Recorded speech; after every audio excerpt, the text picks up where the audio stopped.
एक फेरा यशासाठी, एक फेरा दीर्घायुष्यासाठी आणि एक फेरा पती आणि माझ्या 7 जन्माच्या नात्यासाठी। तुम्हा सर्वांना वटपौर्णिमेच्या खूप खूप शुभेच्छा। आपल्या भारतीय संस्कृतीमध्ये अनेक सण उत्साहाने आणि आनंदाने साजरे केले जातात। त्याचपैकी एक म्हणजे वटपौर्णिमा।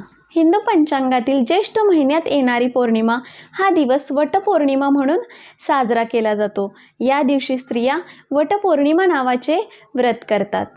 वटपौर्णिमेला विवाहित स्त्रिया आपल्या पतीला उत्तम आरोग्य, दीर्घायुष्य प्राप्त व्हावे यासाठी वडाच्या झाडाला धागा गुंडाळून त्याची षोडशोपचारे पूजा करतात।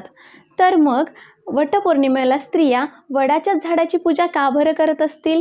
चला तर मग जाणून घेऊयात वटपौर्णिमेमागचे शास्त्रीय धार्मिक कारण व त्यामागची रोचक अशी कथा। त्यासाठी या व्हिडिओला शेवटपर्यंत नक्की पहा।